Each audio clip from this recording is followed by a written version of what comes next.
Hawks fans, welcome back, welcome back, welcome back. The Atlanta Hawks win versus the Charlotte Hornets, 125 to 120.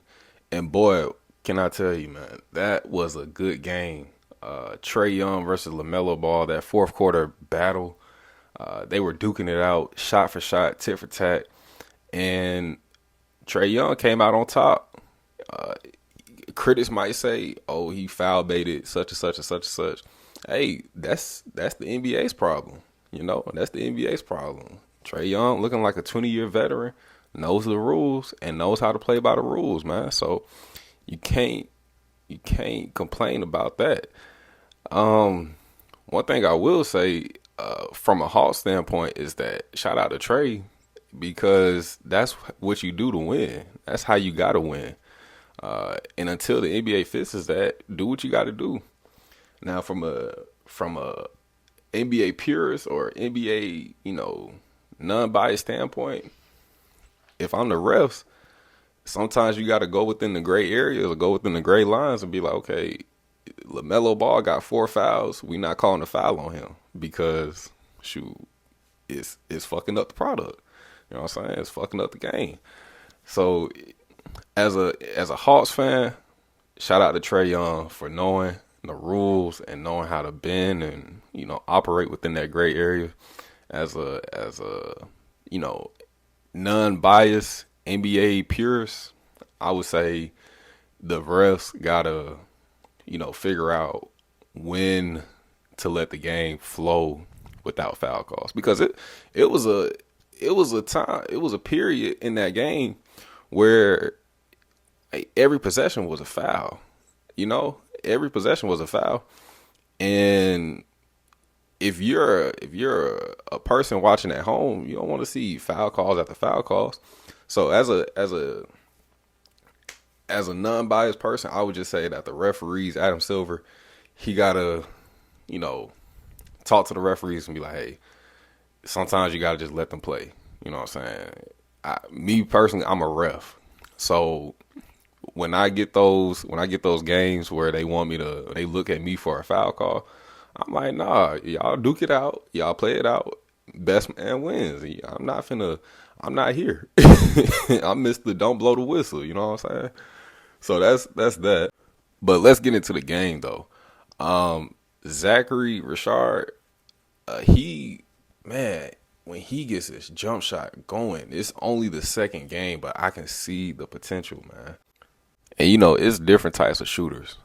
It's shooters that shoot the ball only when they're wide open, and it's shooters that hunt for their jump shot. And with Zachary Richard, I feel like he can be elite at hunting for his jump shot. He's 6'10". He could play the 2 guard, and most people that's guarding him aren't going to be able to contest that jump shot.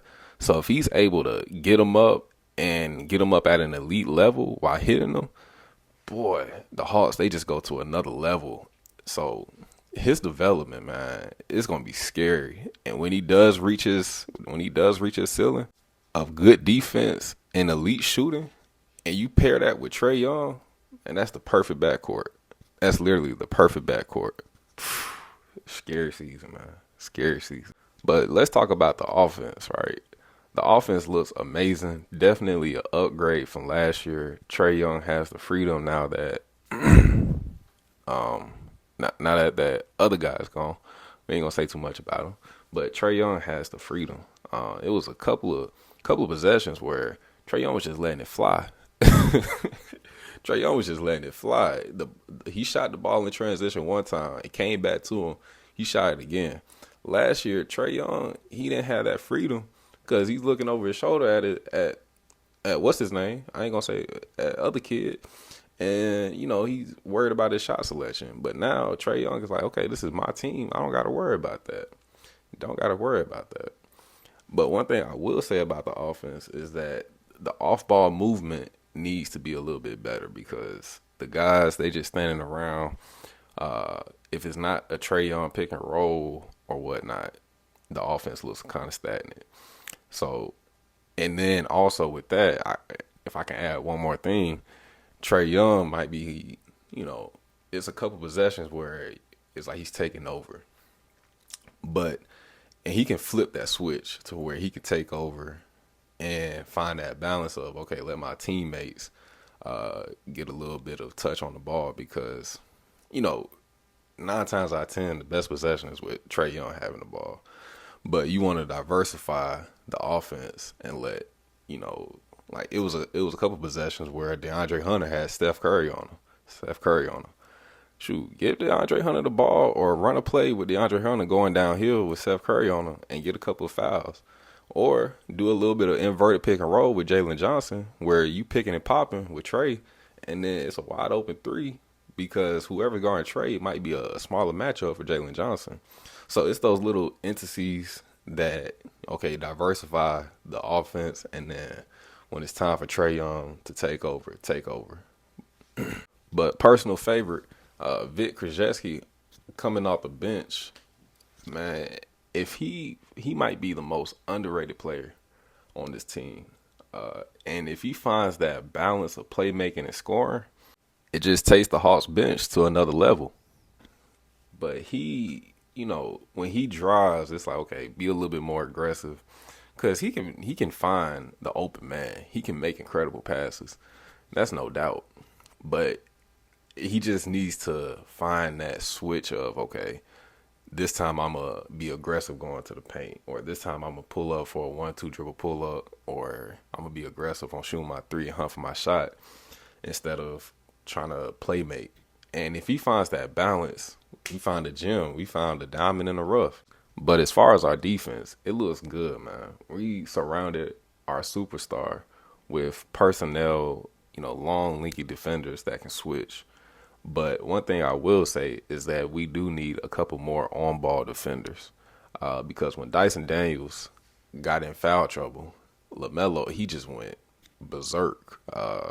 DeAndre Hunter, he's not really meant to guard those fast, twitchy point guards. You know, he's meant to guard those wing scorers. So, you know, just need a need list would be that we need a couple more on-ball defenders. But the defense led to fast breaks and transition offense. You know, you get a rebound, Jalen Johnson is pushing the ball up the floor. You got a couple more ball handlers that's pushing the ball up the floor. And that's what you like to see. Because when we're running in transition, it's hard to beat the Hawks. Shout out Ether because he has this saying of speed and force. And that's what they exemplify right now. With the multiple ball handlers that they have in that rotation of Dyson, Vic, Jalen, Trae, and a couple other people, you know, they can, whoever gets the rebound, it's push and go. It's push and go, shoot the ball up the floor.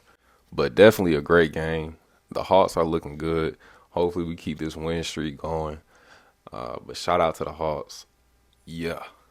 Like and subscribe.